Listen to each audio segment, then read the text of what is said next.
This is Democracy Now!, democracynow.org, the War and Peace Report. I'm Amy Goodman with Juan Gonzalez. House Speaker Nancy Pelosi has called for the strongest possible military response against Russia. Pelosi made the comments in Poland Monday after she became the highest-ranking U.S. official to visit Ukraine.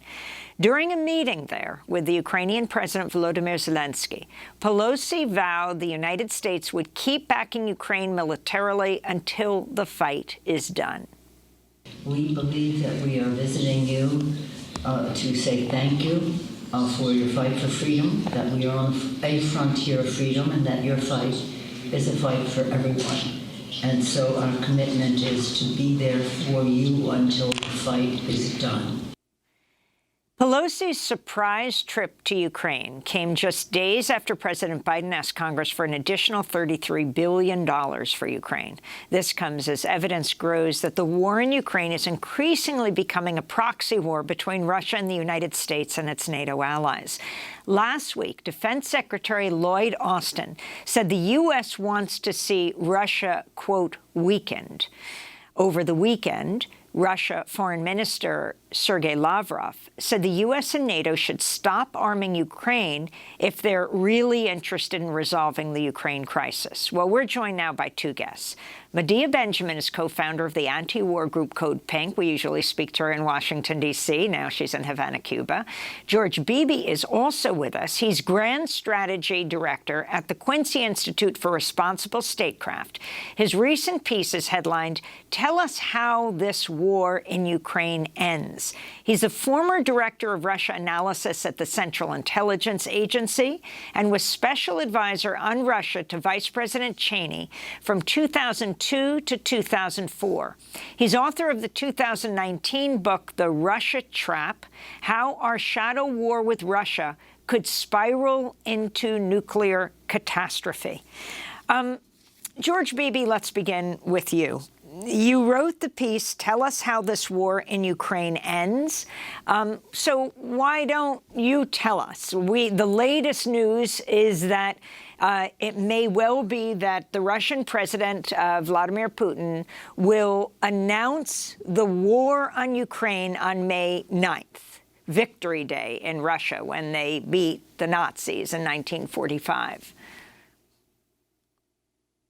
Well, I think that's quite possible. Russians have been speculating for quite some time that Putin might take the step of moving from what he has called a special operation in Ukraine into a full-fledged and declared war, which would mean a national mobilization, widespread conscription of Russian soldiers, and their use in the battle in Ukraine. So what that would mean would be that Russia would be gearing up for all-out war in Ukraine. And the context for this, of course, would be that Putin would argue that this is not actually a war between Russia and Ukraine, that this is a much larger war between Russia and the United States and NATO. That's how Russian elites and Putin have been depicting this conflict actually for many years, well before Russia's actual invasion of Ukraine on February 24th. They think that Ukraine is simply a pawn in this much bigger geopolitical game. And they think the stakes are astronomically high for Russia. They think that this is a fight for Russia's survival, that the stakes are existential. So if you're looking at this war and asking, how does this end and when does it end? That's a very bad sign, because it suggests that the Russians are gearing up for a very long-term conflict here. And the same thing, I think, is going on the American side as well.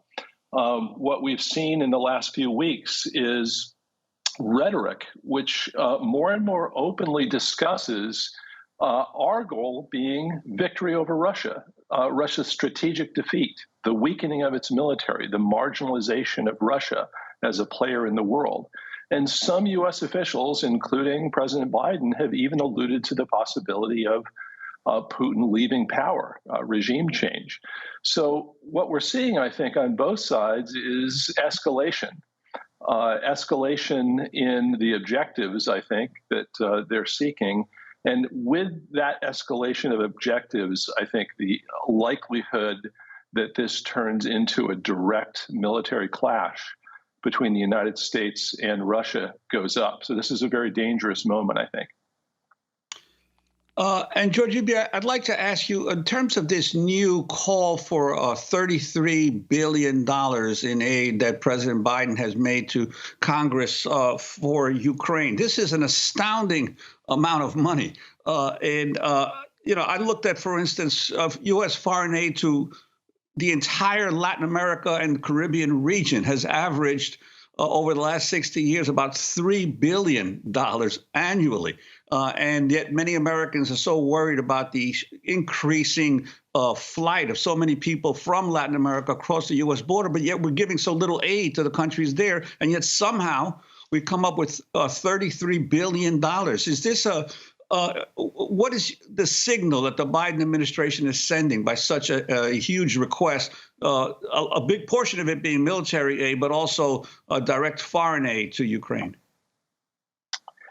Well, budgets, of course, are reflections of a government's priorities.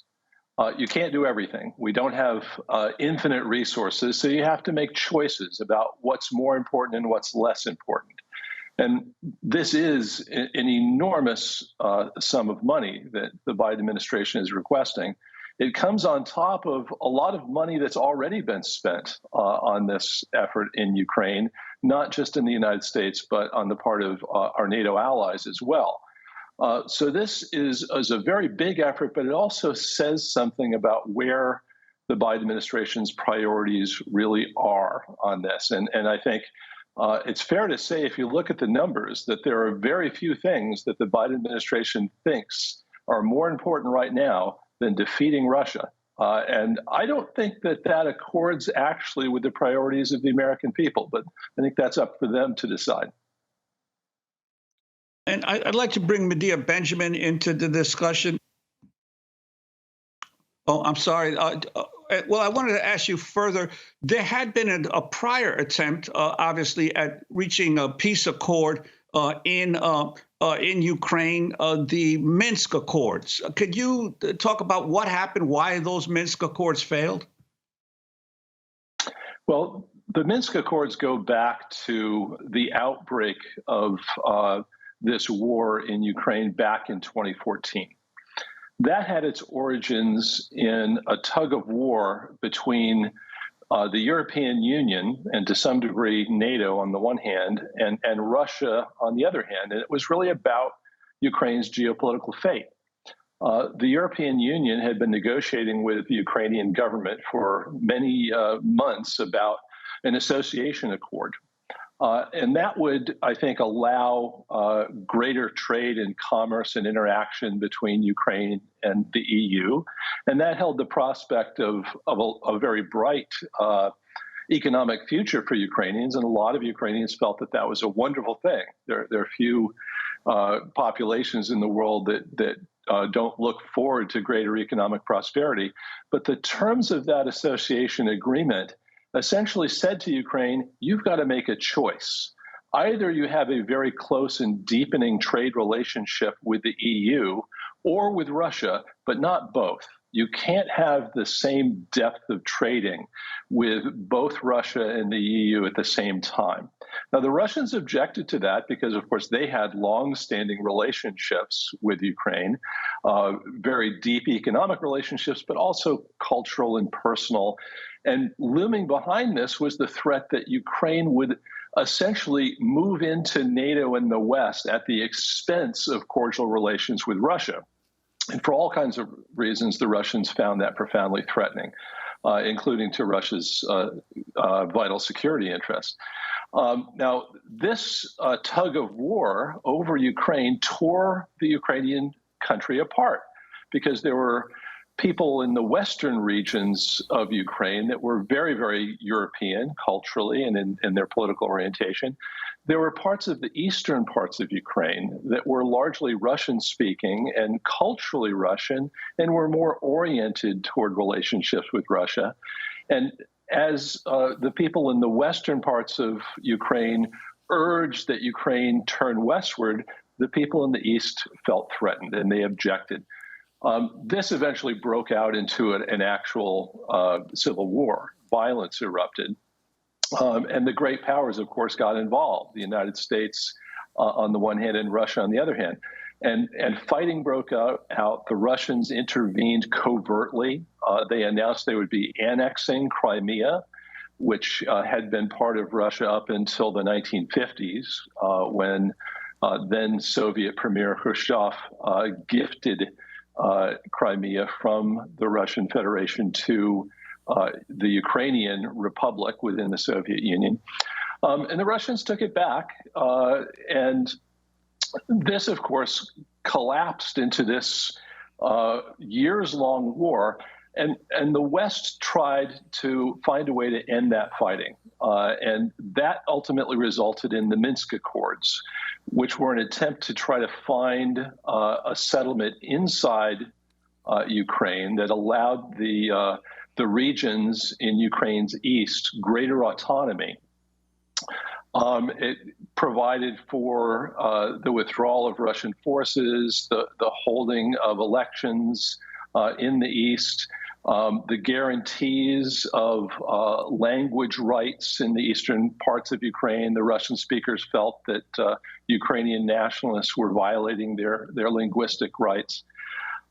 This was never implemented, largely because the Ukrainian nationalists were concerned that this was ultimately a formula to allow Russia to use the greater weight of the eastern regions within the Ukrainian state to veto any membership of Ukraine in NATO over time. And I think they were right. That was exactly why the Russians found the Minsk Accords appealing, that this is a way of guaranteeing that Ukraine would not join NATO over Russian objections. And that, essentially fell apart as a result. The Ukrainians never were willing to implement it. The Russians were never willing to compromise on their insistence on those terms. And, that played a big role in producing where we are today. In addition to George Beebe, we do now have Medea Benjamin on the line with us. She's actually in Havana, Cuba right now. Medea Benjamin, co-founder of CodePink. Medea, we're speaking to you on in the week when President Biden has asked for $33 billion more for mainly military aid, military weapons to Ukraine. Contrast that with the $22 billion asked for all of the U.S. dealing with COVID, and that has been summarily rejected by the Republicans and some Democrats, far less than the $33 billion. But I wanted to ask you about that and the Defense Secretary Lloyd Austin talking about W&W, weakening Russia and winning, Ukraine winning. And overall, what you think needs to happen right now? I think it's terrible that the U.S. on all levels, from the White House to Congress, are pushing this as either regime change or a winnable war when we know there is no winning in this. I want to hear them talking about what compromises are they willing to make. I want to hear them saying they're going to put their efforts into negotiations. I want to hear them say they're going to separate humanitarian aid and military support for Ukraine and get that humanitarian aid approved. And I want to see that the people of the United States understand that to support the people of Ukraine and stop the fighting, we need not to pour billions of dollars of more weapons in, but to say negotiations now. And that's why we're calling people to come out this weekend, next weekend, the following weekend, have rallies, download our flyers, get people to sign petitions saying we need to end this war and not allow it to keep spreading and turn into a nuclear holocaust. People can go to peaceinukraine.org to find more information. And Medea, how would you see the prospects for a settlement, for an agreement, and what might that entail? Well, certainly they've been outlined by Zelensky himself and by the Russians. I think the United States is one of the greatest obstacles to negotiations. We have to recognize a neutral Ukraine, non-expansion of NATO, and demilitarization of the region. And I do want to add one other thing, which is we're coming to the 40-year anniversary of the 1 million people out in Central Park saying no to nuclear weapons in 1982. We in the United States have to work with the people inside Russia, not only to end this war in Ukraine, but also to get serious about banning nuclear weapons like the UN treaty calls on the world to do. Let me ask George Beebe. You have written that the advent of the cyber age has made the chances of escalation into direct East-West conflict much greater than during the Cold War, while doing very little to reduce its potential destructiveness. Can you explain this? And also just acknowledging that today President Biden's in Alabama at a Lockheed Martin plant, at a weapons plant. Well, I think the advent of the digital era has changed things in a couple of important ways. One is the information sphere, the media sphere. It's become increasingly segmented, and social media, Twitter and other platforms, I think encourage outrage. That's what gets attention online. Not people are saying, you know, look, we have to look at this in a balanced way. It's complicated. We need to understand the dynamics of all of this. It doesn't tend to lend itself toward that kind of complexity and reason and evidence. The people that get attention are the ones that scream the loudest and provoke the most outrage. That actually makes the political context in which you can try to aim toward diplomatic settlements of things like that more difficult, not less. So that's one part of the problem. The other part of the problem is the blurring of things that used to be relatively clearly delineated. Espionage and warfare, for example, sabotage and strategic attacks. It used to be in the old days that it was clear when you're gathering intelligence information, you know, you're using human agents or you're taking photographs from satellites or airplanes or you're eavesdropping on phone calls of various kinds. The person who was on the other end of those intelligence collection efforts knew that that was intelligence collection. We have 5 seconds. Okay. Today, if you intrude on someone's computer network, you can not only gather information, but you can destroy that network. You can sabotage it. And when you think about all the things that are connected to the internet, that becomes very dangerous in a crisis.